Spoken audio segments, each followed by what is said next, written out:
let's talk about, okay, we've talked about the conduct of the election, we've talked about the caretaker governments, how parties should behave leading up to elections. Let's start looking at the actual election process now. Let's get into the issue of the voter rolls. Let's then move into what it's going to be like for voters on the day itself. Are there many first-time voters in the audience here? Anyone voting for the first time this time? So there's a few of you. Okay, good. So we'll ask lots of questions to make sure that you can tell all your first-time voter friends what's going on. And then we'll also look a bit at some of the more threatening issues that have come up, especially in the statement of Bukit Aman today, that the replacement for the ISA, the Internal Security Act, the so-called SOSMA, this is not Najib's other wife, this is SOSMA, the Security Offences Special Measures Act, that may actually be used during the election period. But before we get there, and maybe that's a question for Tommy later, let's go to Wong Kian Min, who is being the director for the Malaysian Electoral Law Analysis Project, or MERAP, for some years now. And he's been cracking and busting the EC's figures. He's been on their website, I think, almost 24/7, trying to find all the flaws. Him and his team, that is. Even now, he can't stop checking. So, Ken, can you talk us through how clean is the electoral roll? How much can unaccounted for voters, phantom voters, other kinds of discrepancies sway the outcome of the election from genuine voters? My fellow panelists, I'm just going to quickly go through some of this data here because I think it's important data to show to all of you and as well as to the media, because I think it clarifies certain issues moving into the campaign period and onto the elections period, which needs to be understood by us all. Okay, so when we talk about new voters, I think it's important to distinguish between two concepts here, which is the net increase. How many voters there were in 2008, how many voters there are now, and the difference between the two numbers is the net increase in the number of voters. And what I call the gross increase, okay, which is newly registered or first-time voters since 2008. Right? And it's important in terms of the impact on the next general election to know what the gross increase in the number of voters are, which means you must know what the new voters, what the total number of new voters, as well as the percentage of new voters in each parliamentary and state assembly seat. So, for example, in 2008, there were about 10.9 million voters in the electoral roll. If you look at the electoral roll now, the Q4 2012 electoral roll, it would have increased to 13.3 million, right? So if you just take the difference between the two, I was having a conversation with Tommy just now, you will find that the net increase is actually 2.4 million, right? So generally speaking, if let's say you take the difference between these two numbers, a lot of people in the press would say, look, there are 2.4 million new voters in the electoral roll. That is actually not the case, because every time you have an electoral roll update, not only do you have new people who have newly registered, people who have shifted constituencies, you also have a sizable number of people who have died and who have been taken off the electoral roll because they've lost their citizenship, they've been convicted of bankruptcy, they've gone to prison, right? So what this means is that the first-time voters, or the gross increase in the number of voters, is actually 3.7 million. Right, 3.7 million out of 13.3 million are first-time voters, and they constitute 28% of total voters in 2013. Right, so more than a quarter of all voters are actually first-time voters. They are not the voters, for example, who would have been used to voting or understanding politics in the 60s and the 70s and the 80s, where the BN was very dominant.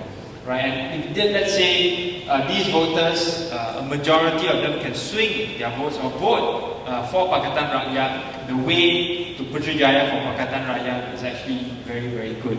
But that is a big if, which we still need to determine. Right? So in terms of the gross increase of voters, that means first-time voters, this is a chart that I've done up. Selangor actually has the highest. Okay, Selangor has 660,000 new voters, first-time voters. Okay, about slightly over 2 million total voters, followed by Johor, about 450,000, Perak, 370,000, going down all the way to Perlis. Okay, so I've done this slightly different format. Johor, you can't really see it here, but it's Johor, Selangor, Johor, Perak. Right, so Selangor is about 2.05 million voters, followed by Johor, 1.6 million, Perak 1.4 million, Sabah 1.01, and then Sarawak 1.09, and so on and so forth. Right?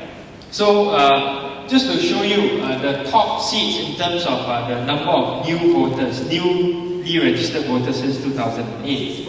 The highest is actually Subang, which is where I think Elizabeth seat is in Bukit Lanjang. So Subang has seen about 55,000 new voters since 2008, followed by Hulu Langat, Sedam at 46,000, Kapar, Kota Raja, Puchong, Pasir Gudang, Gombak, Patan, Selayang. So if you notice, 8 out of the 10 seats here are actually in Selangor. Right? And Selangor is an area I want to talk about later when I talk about who registered all these voters. In terms of percentage increase, the top 10 are as follows. The largest is actually Putrajaya, right? Because now Putrajaya actually has 16,000 voters, an increase of newly registered voters 9,000 plus, right? Followed by Langkawi, and then you can see all the other seats, including Kota Samarahan in Sabah. In Sarawak. Okay. The other question that I am researching and looking at is who are the people who registered these 3.7 million new voters. It's a very important question from a political mobilization perspective, and also from the perspective of how clean the electoral roll is. Because the people who registered these new voters could have much closer relationships with these new voters, and hence are able to attract them to vote for a certain party or another. Right? So all this information is actually available on the electoral roll, not the official electoral roll, but from some other data that I got that is inside the electoral roll. And each new registration has a Nomor Siri Bora, which starts with a particular letter, which tells the Election Commission who is the person who registered this particular voter and which organization or which classification this registration comes from. So for example, if it's a G, it's a post office registration. If it's a H, it means a post office hard copy. If it's a J, and I'll come to this organization in more detail later, JASA and Kemas. This is a police for K and so on and so forth. Right? So the important categories are actually these four. Post office, SPR, political parties, JASA, army, and the rest. Okay, so actually this is very important because we need to know who are the people who register these new voters and where they are, how they are distributed, right? So you can see the grand total. I don't know whether you can see here. The post office, about 30% of new voters are registered through the post office, 20% through SPR. The bulk of the largest percentage is actually through political parties, both Pakatan as well as BN, 34%. JASA registered about 10% of the new voters. The police and army constitute 5%, and then others a very small percentage. So these figures, how do we interpret them? One way to interpret them is actually to look at Selangor, for example. In Selangor, post office is about 34%, it's higher than the average. Political parties is about 34%, it's about the same. JASA is slightly below average with about 9%, and SPR is at about 19%. The very fact that we have about 10% of voters, which comes up to about almost 400,000 newly registered voters by this organization called JASA, is actually quite worrying because this organization does not register voters through conventional means. And I'll talk through that a little bit more later when I talk about JASA. But at the same time, it is more comforting to know that, for example, about nearly a third of our total new voters were registered through the post office. And in Selangor, it is slightly more than a third. The reason why this is encouraging to me, and I think to Pakatan as well, is that people who go to the post office to register are usually not influenced by political parties. They are not brought there by political parties. But what happens is that they are motivated themselves to get registered. So for example, every time after a birthday rally, every time after a significant political event, we see the number of post office registrations increase. People are motivated to go out there to register themselves. And this means that these voters are likely to be more independent. And my studies have shown that if the more independent voters are, the more likely they are to vote against the BN or for Pakatan. So this is actually a pretty good sign. In terms of political parties, even though this is the largest number, 34%, we shouldn't worry too much because ever since 2008, we've seen a much more equal activity in terms of registering new voters. And I think in Selangor, all three Pakatan parties have done quite a lot of work in terms of registering new voters. So I would say in terms of political parties, this percentage, 34%, I think it's more or less equally spread between Pakatan as well as BN. In terms of SPR registration, these are people who go to SPR or are registered by SPR through their mobile units.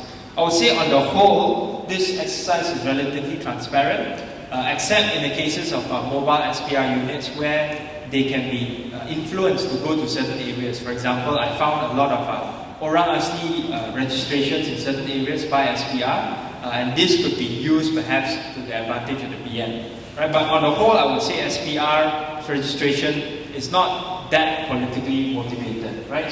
So if you add up these three main components, political parties, SPR, and post office, they will come up to about 70% of total new registrations. And I would say that on the whole, these voters are likely to be neutral, or perhaps in certain categories like those who registered at the post office, slightly more pro-Pakatan. So this is good news, but this has to be counterweighed by the fact that 10% of voters were registered by JASA, and I would bet that probably at least 70% of these voters who are registered by JASA are going to be BN-friendly voters. Okay, now let's move on to JASA. 375,000 voters were registered by JASA since 2008, right? And why is this, this is about 10% of the newly registered voters. And why should we be so fearful about JASA? Not many people have heard of this organization before. But JASA is known as Jabatan Hal Ehwal Khas, and it is a special agency that sits under the Ministry of Information. This is Rais Yatim's ministry. The director is no other than Datuk Fuad Hassan. He was a former UMNO Adun for Hulu Klang until he lost to Azmin Ali in 1999. And he is the head of that organization. It is basically a propaganda unit for the Barisan Nasional. Right? It basically tries to collect intelligence on behalf of the BN, and it also tries to push out information on behalf of the BN in order to win votes, in order to gain intelligence in terms of how the opposition as well as the BN is doing. It has more, how shall we say, ability, a broader scope compared to Special Branch, because Special Branch is just about collecting information, whereas JASA is actually pushing out information as well. And one of the things that is not listed in this website, but it does, JASA does together with KEMAS, another agency that's under the Ministry of Rural Development, is to register unregistered voters. Right? So much so that JASA and KEMAS was specially rewarded in the 2012 budget. Right? They have KPIs, some of their staff have KPIs to go out to register new voters. And these are voters that are much more likely to be pro-BN because they are basically an agency of the Ministry of Information. They obviously want to register voters whom they think would vote for the BN, right? And this is actually a point that was spelled out in the 2012 budget, where Najib in his budget speech actually complimented JASA and KEMAS specifically, and they actually gave a special one-off payment of 3,000 ringgit to 4,300 individuals within KEMAS and JASA. And I suspect this is for KPIs for registering all those voters that I talked about just now, 375,000 additional new voters by JASA. Right? So why should we be fearful of these JASA registrations? I don't have time to go into the ethnic composition of their registrations, but a disproportionate percentage of these new registrations are mostly among the Malay community. And not only are they focused among the Malay new voters, but they are focused among certain segments of the Malay community in certain areas. So for example, in Selangor, I found 567 Code 71 registration by JASA without any house addresses, without any road numbers. And Code 71 basically are those voters who are not born in Malaysia. Right? I'm not saying that all Code 71 voters are necessarily phantom voters or dubious voters, but the very fact that these Code 71 voters are registered by JASA without any house address or street names in urban areas where a majority of the voters there have house addresses and street names is something to be concerned about. And not only that, a lot of these J registrations are in sequence. So you can see basically what JASA does is that they go to a specific kampung. They find a lot of these people, Code 71, whether or not they were properly given ICs, I cannot be sure, but these voters are then tracked down, perhaps given incentives, so that JASA officers can register them as voters, right? And this includes many voters with only one name, so these are voters probably of Indonesian origin, right? And then I also found 737 of such registrations in Johor, including 52 in Kampung Melayu Majidi in Johor Bahru, which is a case that the Election Commission used themselves to say that, oh, the MIMOS study that was done under the Parliamentary Select Committee was wrong because they didn't differentiate between specific addresses as well as localities. Okay, so let me give you a few samples. Okay, it's a bit too small for you to see, but basically this is T99 Ampang. No address, Code 71 voters. You can see all these are in Jalan 1 to 6, Lebat Jaya in Ampang, but they don't have any house numbers, which means if let's say you wanted to track them down, if you wanted to object, if you wanted to reach out to these voters, you basically cannot, because you don't know where they are. There's no house number and this locality is spread out across 6 roads. Right? So this is one way in which perhaps JASA can reach out to these voters because they have perhaps more detailed information. But for the average, for the Pakatan campaigners, we cannot go out to reach out to these voters because we do not know where they are. And if you can see the series borang here, it's all in sequence, all from 1 until 20. So basically, JASA went out to register these voters specifically for the purposes of probably winning votes for the Barisan Nasional. Right, so this is in different areas in Ampang as well as Lombok. You can see all one name voters. One name voters, all of them do not have house addresses, all of them do not have street names associated with their registrations. This is the sample from Kampung Melayu Majidi in Johor Bahru, where all the non-Code 71 voters, which are, these are all Code 71 voters, the non-Code 71 voters that I didn't show here, all of them have street names, all of them have nombor rumah. Except for these Code 71 voters, there's no nombor rumah. Right, they are all registered by JASA, you can see. Nombor siri borang starts with J. Okay, so what can we do? What can we do in terms of Pakatan Rakyat and also those people who are interested in these, in wanting to ensure that the next general election is clean and fair, including Bersih? We can urge genuine voters to turn out to vote. That's why I think what Bersih is doing in terms of urging proper and genuine voters to come out to vote to counteract the effects of these phantom voters, these voters who are registered by JASA is very important. The second thing that we can do, and in fact I've set up a small team under MERA, is to highlight the areas with a large number of potentially dubious voters. And once we've done our analysis, once we've done our calculations, because it's not just all these JASA voters that are suspicious, there are also other categories that I found. Things like women, voters with male names but registered as women, voters with women named but registered as males. About 25 problems that I found under my MERA project that I'm going to use to identify all these potentially dubious voters. And once we highlighted the areas with a large number of these voters, we will give these lists to polling agents in Pakatan, as well as to other parties such as Bersih, who want to use this information to try to catch some of these phantom voters. So it is something that's worrying, the number of potentially dubious voters among the newly registered voters. But at the same time, I think we should also be encouraged by the fact that many young voters, many new voters have registered, especially through the post office and through the SPR as well. And what we need to do is we need to encourage all of them to turn out to vote. And I think if we encourage all of them to turn out to vote, a majority of these genuine voters will vote for change in Malaysia and vote for Pakatan. Thank you. Thank you. Oh, can you bring the mic with you? Do you have a sense of what the percentage is of suspect voters in the entire world, the entire national voter roll? If you were to look at pre-2008 registration, that means that if those that were registered before the 2008 general election, I think numerous problems and whatnot would probably be as many as 20% of the electoral roll. I don't have a fixed number because the electoral roll keeps changing.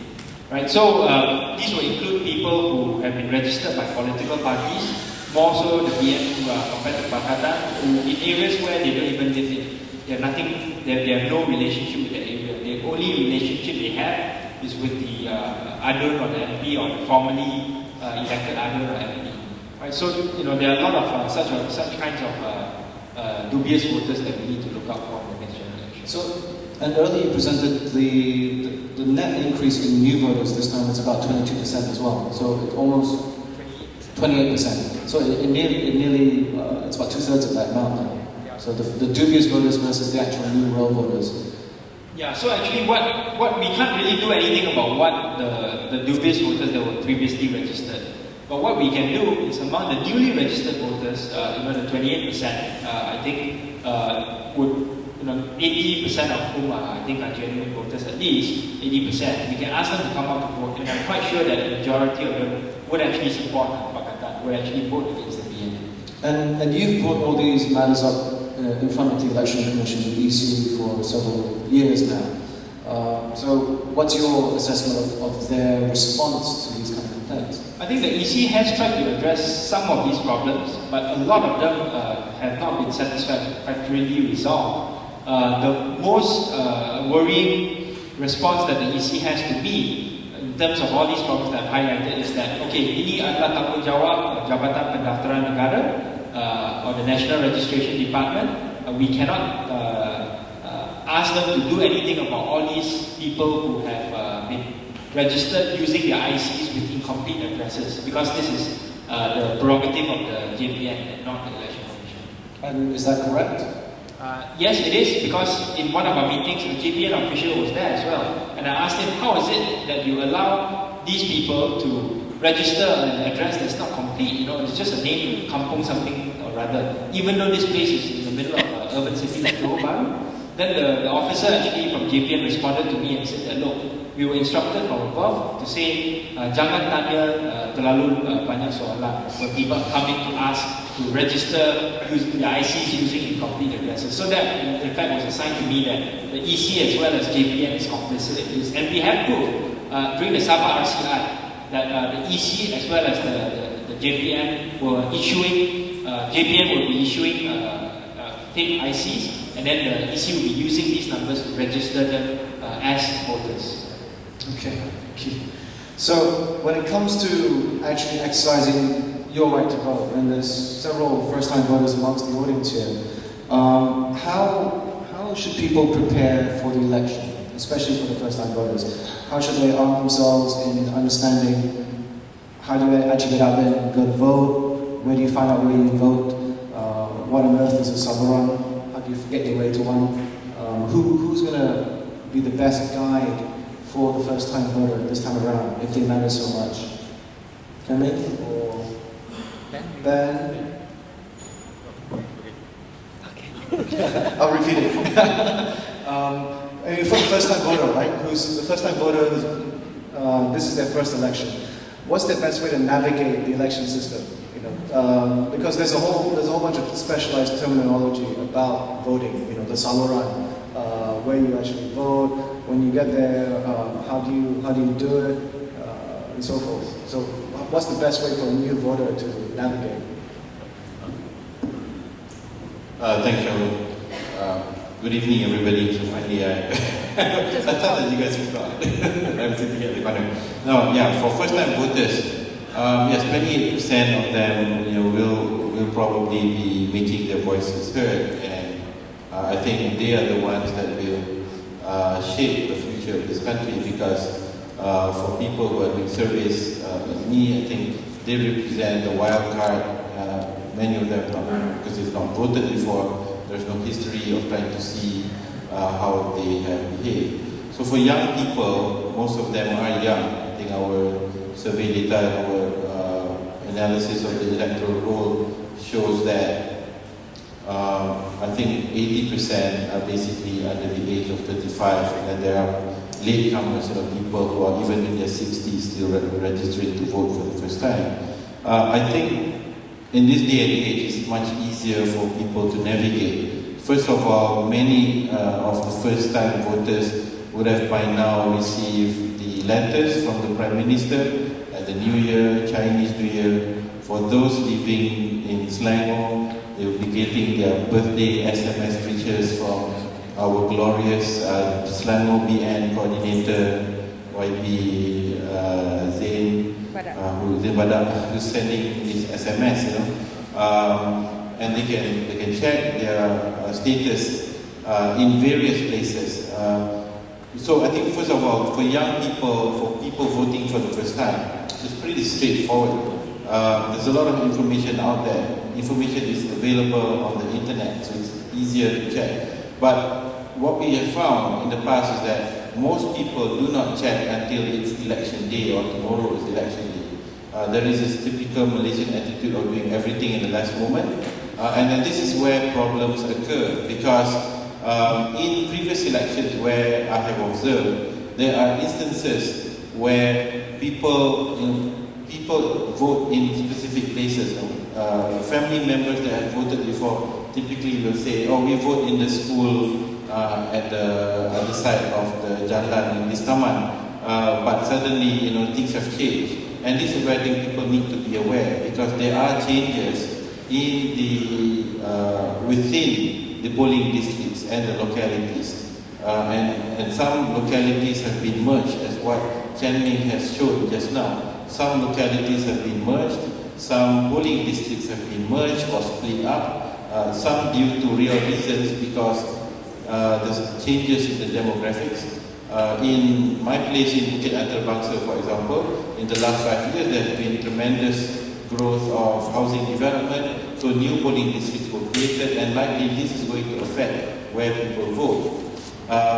So on the surface of it, it's pretty straightforward, because you have your IC number, you can go to the SPR website, you can check it. There are now political parties like PKR have developed an app on Android and iPhone. You download the app, you can check your voting status on the app. It comes along with a map as well, so you cannot get lost. So there are all of these tools that are available for voters now. But where things become interesting would be for people, actually not the first-time voters, but for existing voters. Because in the past elections, for example, 2004, in some parts of the country there were confusion, because polling centers were changed from one location to another, resulting in some confusion among voters.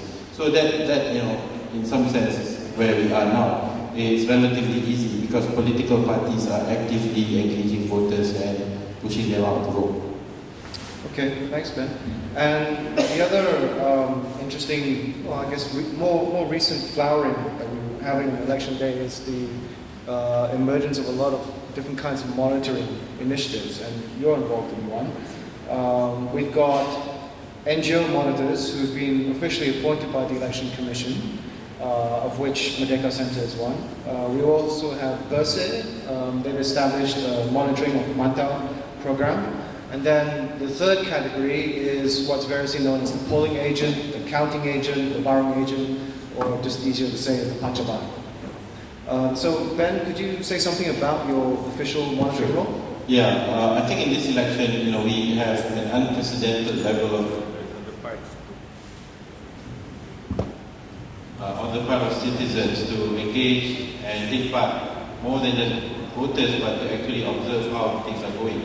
I think BERSE has been in the forefront from early stages, even before 2008 and 2007. You have the first rally and so on, we have, I would say, the spark that created awareness about how elections are conducted.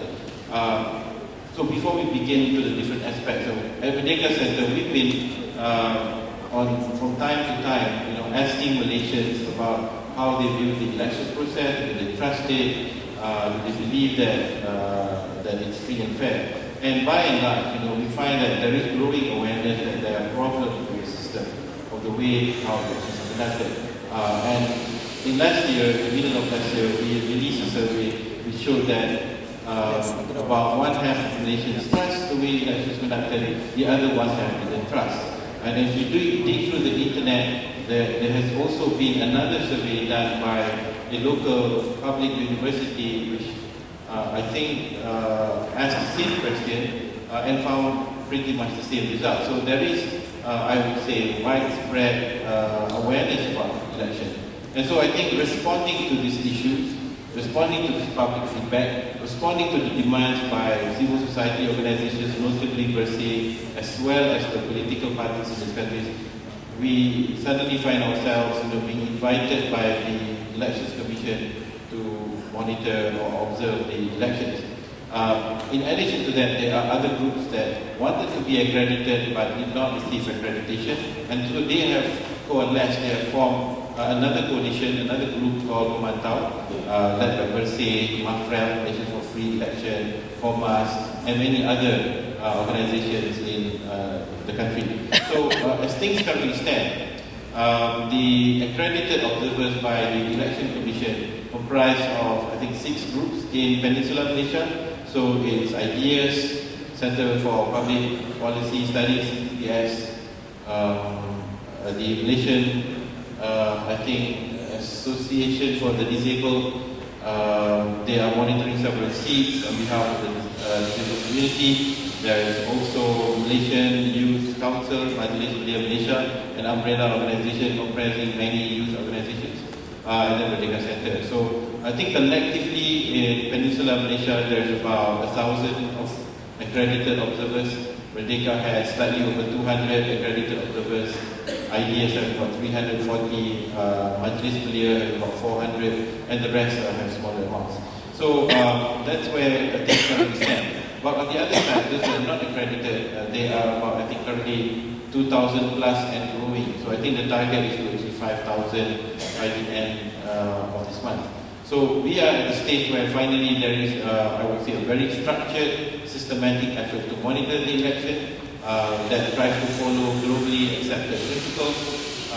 And this is where there is a difference. The accredited groups and the non-accredited groups are pretty much doing the same thing. The only difference is that the accreditation allows the observer to enter the polling center, but not the polling station, which is the center is the school, the station is the saluran or the classroom, the ballot box where the votes are cast. So the accredited observer is not allowed to enter the room, but can observe outside, and we're told that they can observe counting, the nomination process and others. There are some restrictions, such as not being able to speak to the media. That terms and conditions have already been issued by the SPR, it's already been advertised. So it's where things currently are. But despite some of these constraints, the accredited groups are working towards ensuring that it's done professionally. And to achieve this, recruitment has been done. We've completed recruitment, we've completed training, and by next week we are rolling out our smartphone app, which will allow people to document these issues, take photos, put up the descriptions and upload it.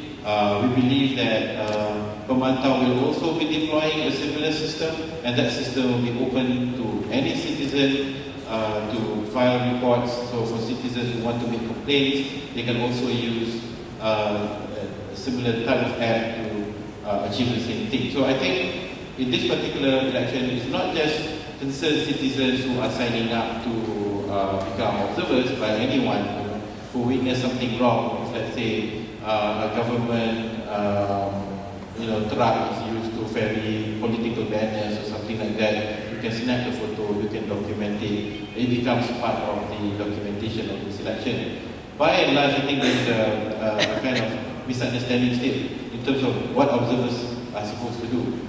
The observers are just like pakat, they just observe and report. They don't do anything, they don't enforce anything. Then most they can ask them some questions to get some understanding. But the end result is not just academic, it is going to be useful to improve the electoral process. We are in an interesting political situation right now. A lot of things can happen. Even if the current ruling party stays, there's definitely going to be pressure on them to continually improve on the process so as to ensure their legitimacy. So the reliability of our electoral process is currently will be scrutinized by the citizens, and this is, I would say, a chance for the Elections Commission to prove themselves to be impartial referees in what's going to be, I would say, the most titanic struggle that we are witnessing in 56 years. Thank you, Ben. Can I take some questions from the audience for our panel? You can just, yeah, come on. Sorry, the mics are all dying. Yeah, this one is, hello? My name is Kamalanadan, sir. Kamalanadan. Now, in the Ejok by-elections, way back when Chancellor Khalid was contesting there, what actually happened was that now we were waiting for the voters from Tuan Mi Estate and Coalfield Estates to come and vote in the polling centres. But they did not come. So the late Wan Ismail, told me, now what's happening, Richard? So we went and checked with the voters. They told us that they've actually voted one day earlier, which means the previous night they've already voted. So my question is that, can the Election Commission, without unilaterally, actually conduct such voting without the others there, which means the participation of the parties? So I told Anwar Ibrahim about it, so we couldn't do anything about it. They've already voted one previous day, which means one night earlier. So this is my question. I'd just like to talk about this recent video by Haris Ibrahim of Abu. I don't know whether you have seen it, but in the video he said something about the Abu members are going to stop suspicious phantom voters, foreign people from coming to vote. They're going to question them. And I think indirectly he's threatening them, okay? I'm personally a bit concerned about that because it's very dangerous to lead to fighting because they come with an IC and then you say that they can't vote, So I'm just wondering whether groups like First Aid is going to make a statement on that. That's my first question. My second question actually is related to this issue of caretaker government. And this, it was in newspapers that in Penang they returned the official cars. To me, the idea of the official car should be used for official purposes, right? So it should be used for campaigning, it should be used for personal reasons. It has nothing to do with the concept of caretaker government. Because if they're going to return their cars, then they should also return their salaries. So I just wondered whether you can comment on that also. Thank you. An act or law governing conducts do's and don'ts of a caretaker government. That's all. Okay. Who wants to take the Ejok one day early question? Okay. Tom? I think on Egypt, obviously not. That is why we have the elections on the one day. So just let's take Sunday, 5th of May, which all of us are waiting for 23 days' time. The idea and the law and the constitution and everything says that I think the polling is from 8 o'clock to 5? 8 to 5. 8, yeah. So it's 8 to 5 on Sunday, 5th of May. And that's it. You cannot vote before unless you are the absentee and foreign voters, which of course has another question mark. But the Israel example won't fall under that. And you cannot vote after. So it's as simple as that. I'm stunned that that's happening. It's a blatant breach of the law. But nothing happens. And well, that's an enforcement, that's another issue. Then insofar as the caretaker government, quickly answer, the returning the car, well, I think that's symbolic. I think what they're trying to show is that while you are a government in action for the 5 years, still you are a caretaker, obviously you can't expect cabinet ministers, if they are being driven in their official cars, to go for a friend's wedding in their private cars. I think that's, I don't know what the position in England and Sweden and all, it may be that they're very strict, but I think in Malaysia we've had a culture that they shut an eye. Of course it may lead to an abuse. The demarcation between official work and personal is just not there. And then insofar as during the caretaker period, if they are returning the car, I think what the Penang government is doing is to send a signal, essentially to say, look, in the next 23 days, we really don't have that much governmental work, which was my point. There isn't, Penang will carry on, whether they have a government or they don't have a government. And Guaning and those who are doing this are recognizing that from now on, they are going to be busy campaigning for 18 to 20 hours, recognizing reality, and therefore it's private sector, their private work. So I think it's symbolic and it should be encouraged. Then insofar as the last question, is there a law? I'm not so sure whether there's a law. It's a developing concept. So the way I would put it is, I studied constitutional law 40 years ago. And when I studied constitutional law, even the two words caretaker government were not even mentioned. Nobody in England even used the word caretaker government in 1970 when I was studying law. But if you study law now, 40 years later, it's a subject, and it's a topic, and people talk about it, and it's become so developed. And that is why in one of the pieces I wrote, some of the young lawyers in my office discovered all the material online. So I have set on, in one of my articles, the sites that you can access to. And my memory is that in New Zealand, and I think it's New Zealand or one of the Australian states, could be Victoria, New South Wales, they have specific guidelines, very detailed. What I am not so sure is whether they have the force of law. Because guidelines, real technical legal jargon, guidelines could be legally enforceable and may not be. So I'm not so sure. But certainly in the mature countries, and I talk mature, is the Westminster democracies that we follow. In other words, not Zimbabwe, not North Korea, and not Burma, and not Singapore that we love to compare with. It means England, Canada, Australia, New Zealand, India, where the change of parties is a given. That is the important thing. The point about this is that the change of a political party, the change of government after elections is a given, is seamless. The best example is in England, in Downing Street, when there are elections, the civil servants organize a van and the movement is to be taking place. So that in the middle of the night, the Prime Minister, sitting Prime Minister's things are packed. They find a hotel for him. So that when the results come out in the middle of the night, he's resigning, he's leaving. The next morning, the new Prime Minister has moved into 10 Downing Street and he's holding his press conference. That's how seamless it is. Nothing happens. And we must get there. And we mustn't compare ourselves with Bangladesh and Burma and North Korea and other great places. Thank you.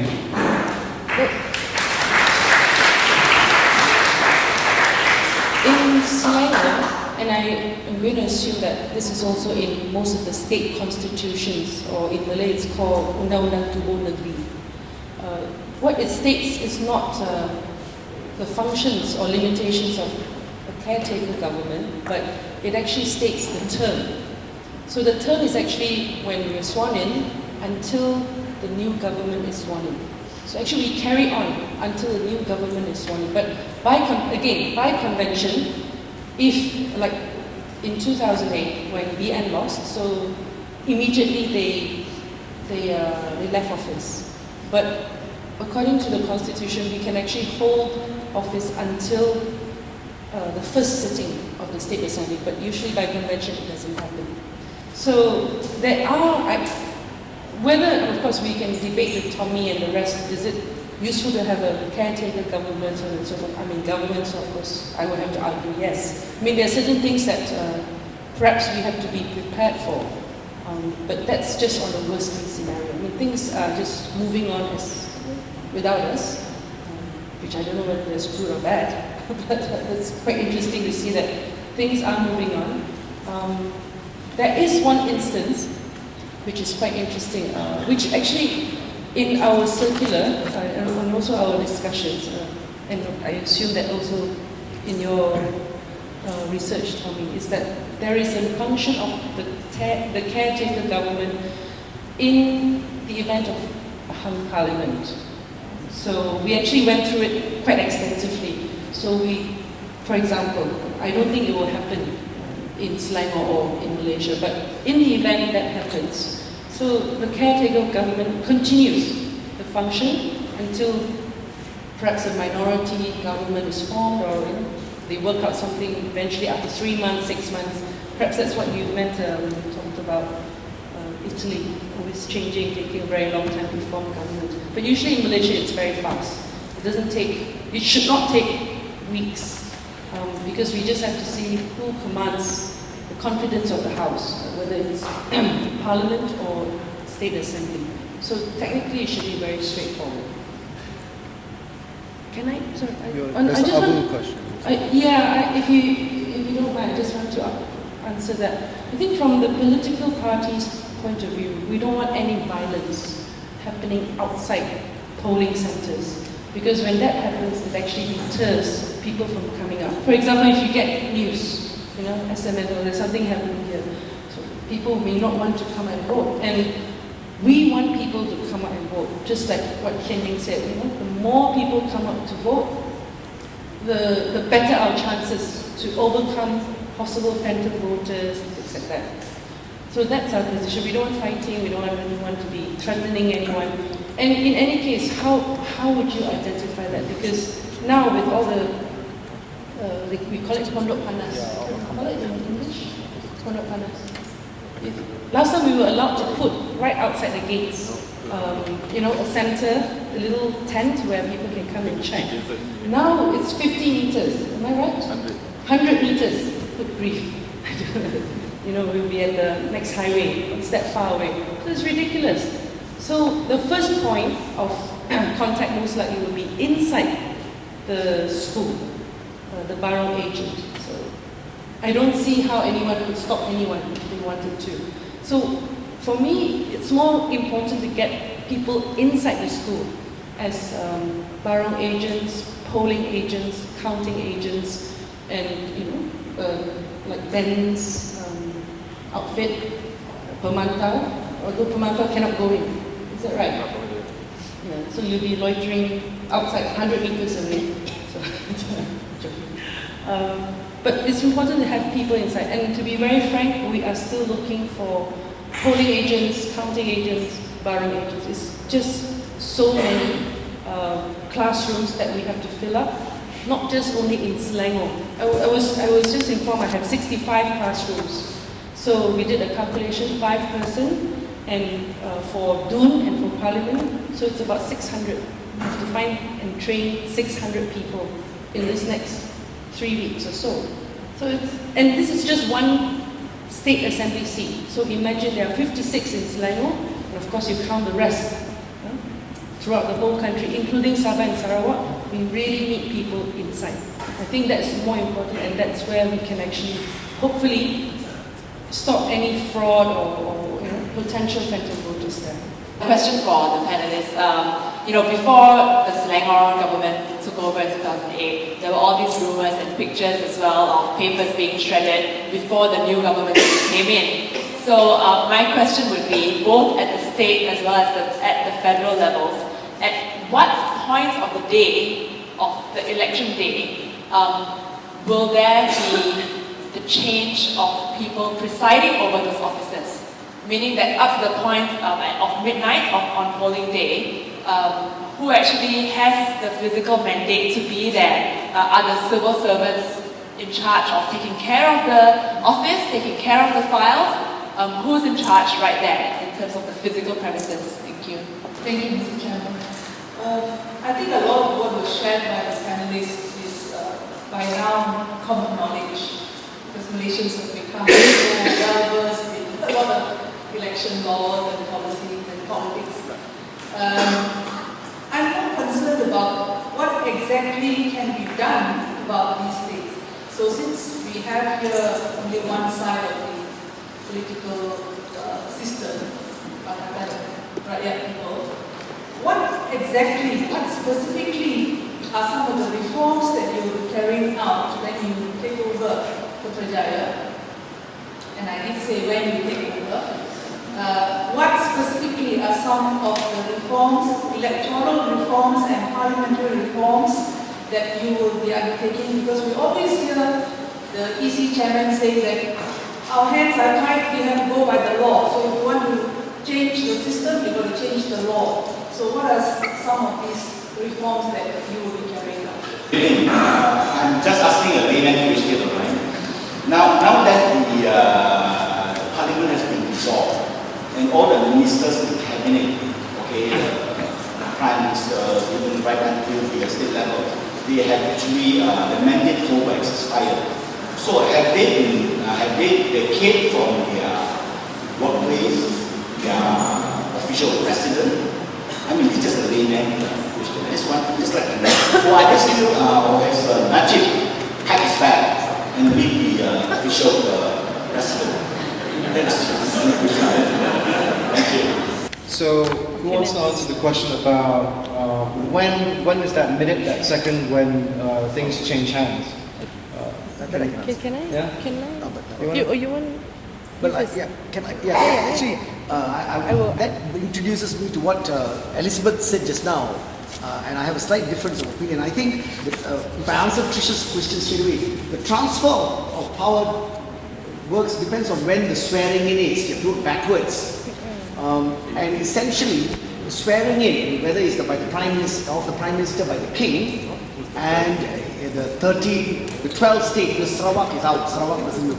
The 12 states are by the Malay rulers or the governor, as the case may be. And it perhaps has the same format.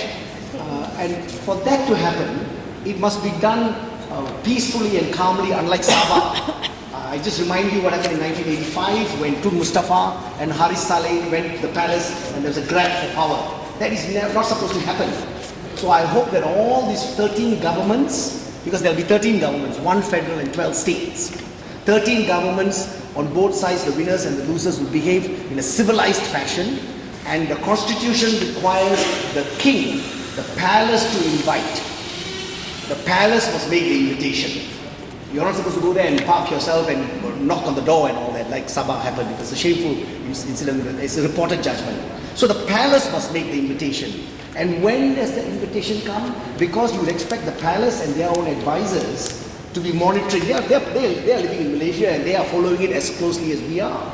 They know what's happening, and by 5 o'clock, 6 o'clock, 7 o'clock, 8 o'clock, as the results come out, they know. And once there is a pattern, so let me take Selangor. Say, Selangor, how many seats are there? 56. 56. Let's say 56, so say 40 is very comfortable, 35, 40. Say 40. So let's say one party gets 40 seats by 9 p.m. in a 56-member house. There can only be one result. And the Sultan will then indicate to the feelers will be sent, come tomorrow morning, 9 o'clock to be sworn in. Constitutionally. And until that happens, nobody should go and disturb the files, and everybody should respect, because there is a peaceful. So let's take Selangor as an example. Let's say Barisan wins. So there's a peaceful transfer of power back to Barisan. Selangor example. In the example I'm giving. So it's 40 seats, and the Sultan of Selangor calls the Barisan who got 40 seats in my example, and he's sworn in. So it happens, same with the Prime Minister's level. So that few hours is critical. That's when the transfer of power is seamlessly to take place. Now, your point, Elizabeth, is when Parliament meets. Parliament meets much later, and in taking this Malaysian example, we know that the general election was on the 8th of March. 13th of March, 8th of March. 8th of March. 8th of March. And Parliament only sat on the 28th of April. Which was like 7 weeks. 7 weeks, which is actually too long. The spirit of it is supposed to be 2-3 weeks. Yes. But there's always a time gap. So you cannot have a new Prime Minister not being sworn in after an election result. So let me take the federal example. Let's say Anwar Ibrahim gets 130 seats out of 222. So 130 seats means the other side has got 92 seats, isn't it? 130 plus 92, 222.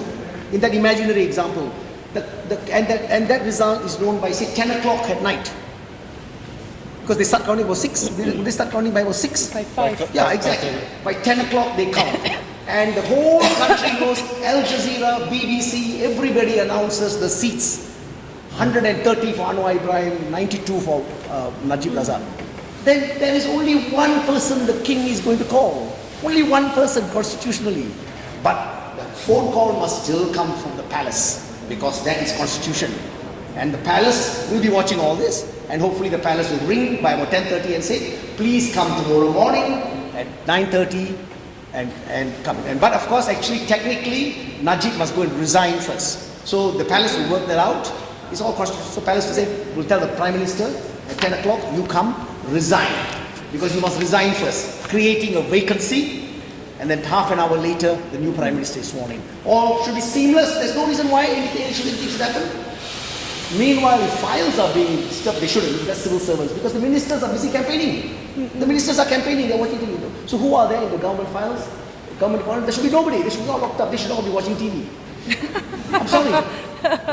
That is how the system is supposed to work, and it will. And it's worked in our states, and hopefully, I am praying it will work in Putrajaya this year. Thank you, Tommy.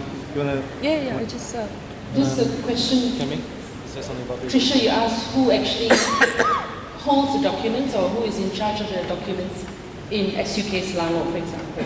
It would be the State Secretary. So the order to, for example, we can order them to destroy, but he can ignore the caretaker government's directive. That's his job.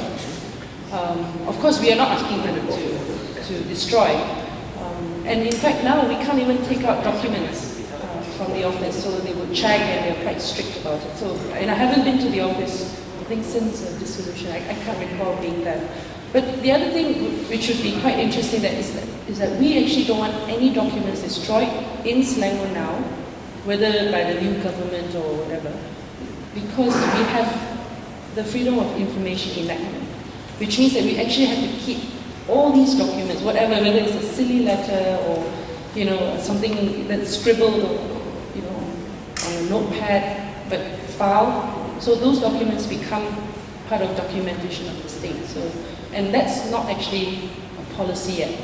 So it has to be somehow suggested to the State Secretary, and then perhaps later we can, you know, make some policy decisions on that. But right now, because we have FOI in Selangor, we actually cannot destroy any documents.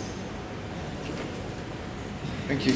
Okay, I'm going to ask Kimming to respond on the issue of the electoral reforms to come in Putrajaya once Pakatan Rakyat takes over, and then we'll wrap up. The new government, what they will do? Yeah, it's a good question that you asked, because this is actually part of my own personal sort of like manifesto if I'm selected as a candidate for my party, given my experience in this area. And I think it can be done with the right political will among the top leadership of Pakatan. In terms of cleaning up in terms of electoral reform, it can, and I think it must be done.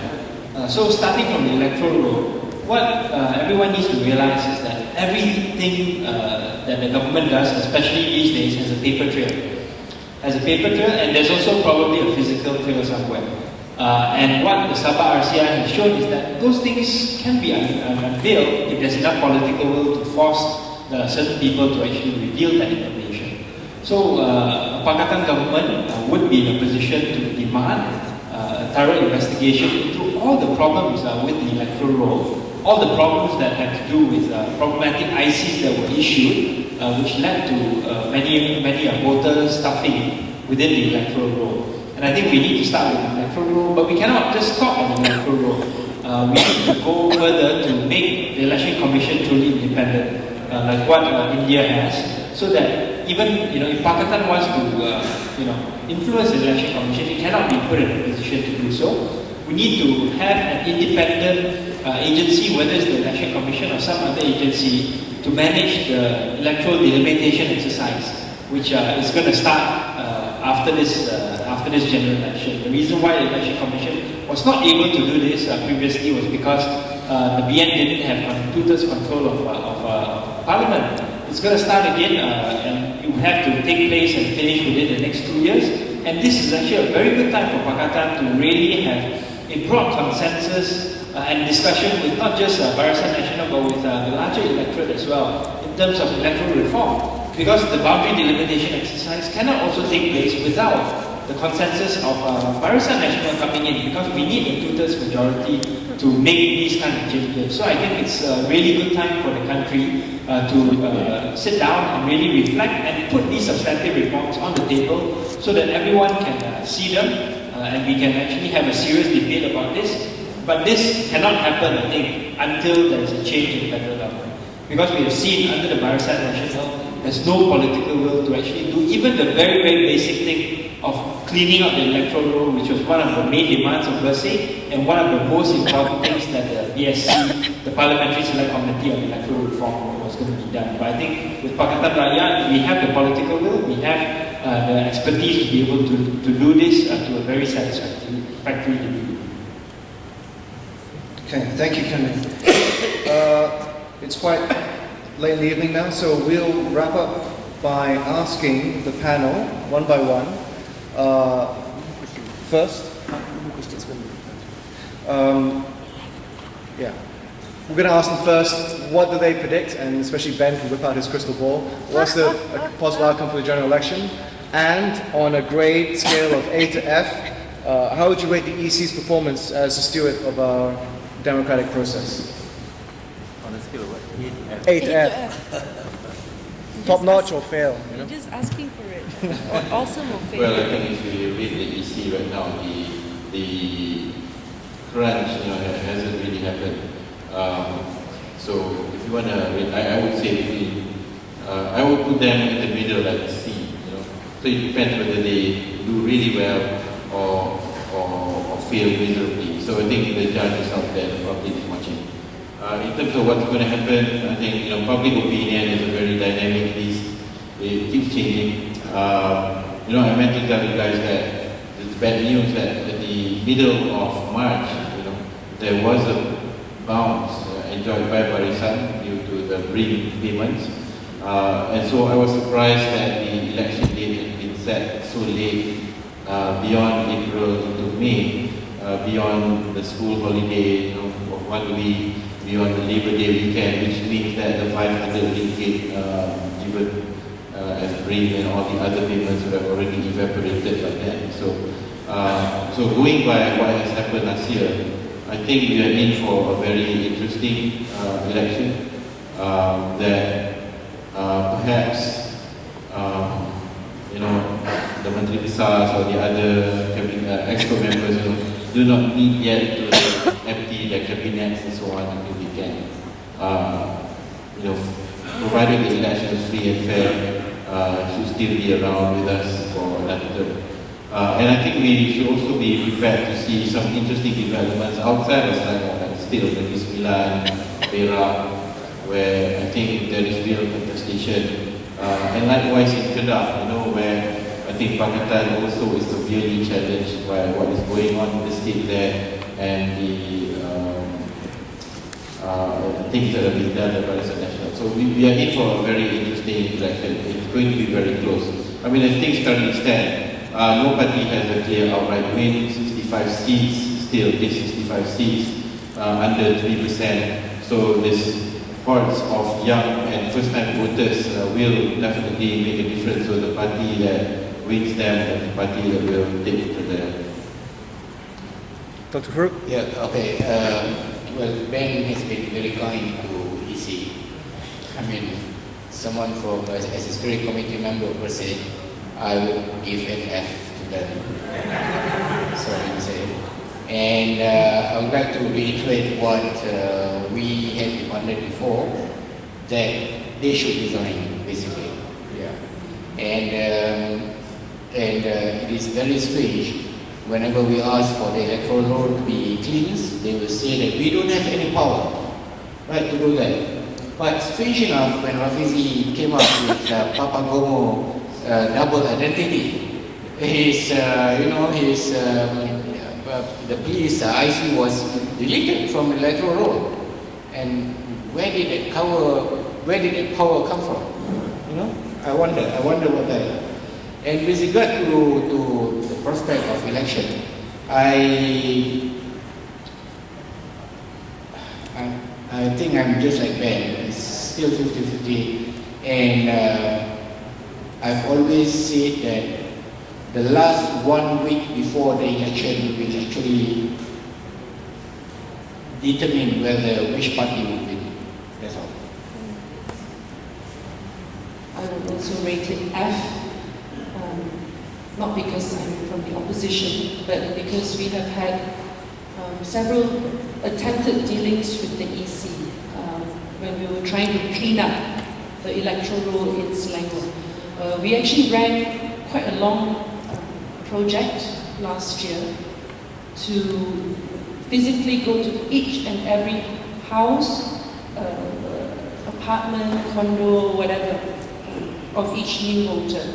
So it was a massive mobilization. We managed to identify most of them, but there's about 150,000 which could not be found. Either the addresses were not there, or when we asked, nobody had heard of them before. So when we tried to engage the EC, that they were not interested. In fact, they said that, why are we doing this kind of thing? They say it's their job. But when Bersi asks them, they say, yeah, it's not our job. So, and I think we've seen through all their charades, so I don't think much of them. How would we fare? I have my president sitting here. I don't know. I actually think that we'll do very well. Betul. Because this is a campaign where it is for BN to lose, and it is for Pakatan to win. And the way they are running the campaign now, I've never seen BN so defensive. I've never seen them start campaigns from BN Youth. Yesterday was MCA Selangor on a negative note. Normally they'll be trumpeting how great they are and what tall buildings they build and infrastructure. No, they're starting everything on a negative campaign. And once your opponent starts on negative, you know that you have won. But to have the perfect storm, you must have all the elements, all the stars must be aligned. Meaning the people must come out to vote. The people, the rest, if you're not a political party worker, you can contribute by ferrying voters to the polling station. You can contribute by being an observer, polling agent, counting agent, barrel agent, contributing to, of course, Pakatan Rakyat, because BN has so much money you cannot imagine. We have absolutely no money. It's really broke. And that's where the perfect storm happens, and that's when on 6th of May, you don't have to wait for the next parliamentary session. I'm very sure you'll see a new Prime Minister. Thank you.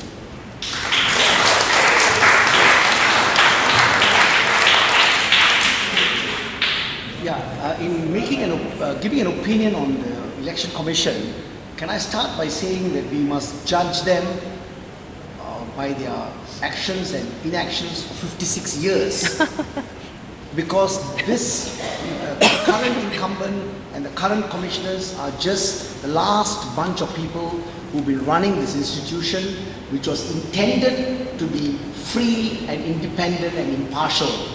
And the EC is another example of an institution which has terribly failed Malaysia, structurally failed Malaysia, and the personalities have failed Malaysia. So therefore, for me, F is actually very generous. I would give -F. And then, insofar as the elections are concerned, again, it is a referendum. This is a consequence of a one-party, continuous, unbroken governance rule of 56 years. The 20th century record is Mexico, PRI, 70 years. We are second. Even Congress in India was 36 years. LDP in Japan was for 40 years. So my point is, it is a referendum on UMNO and Barisan for 56 years. It's a referendum on the 6 prime ministers, in particular Dr. M, and it's a referendum on the current chap, Najib Razak, And because it's a referendum, and I think that's the way it's going to be, I am confident if we have an 80% turnout, I want an 80% turnout, and God willing, Anwar Ibrahim will be sworn in as the 7th Malaysian Prime Minister.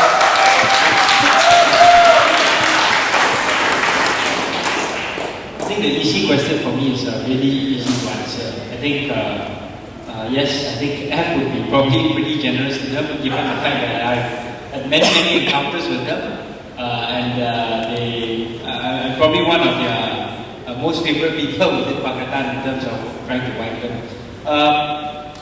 In terms of the next general election outcome, I'm cautiously optimistic.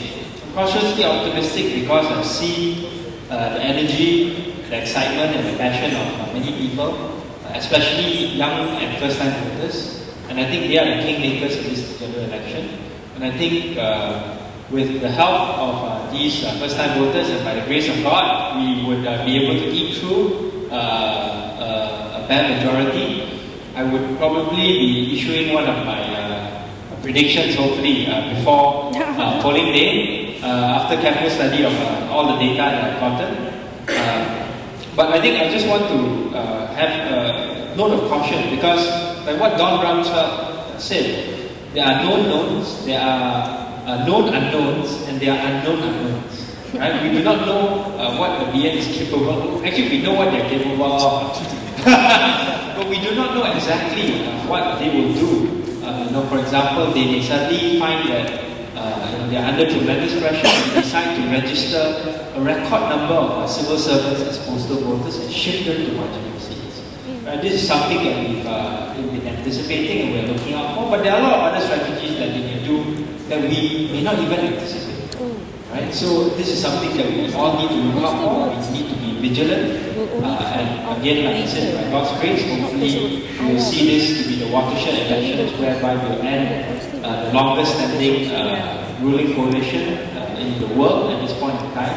And send shockwaves through the rest of the region in terms of democracy.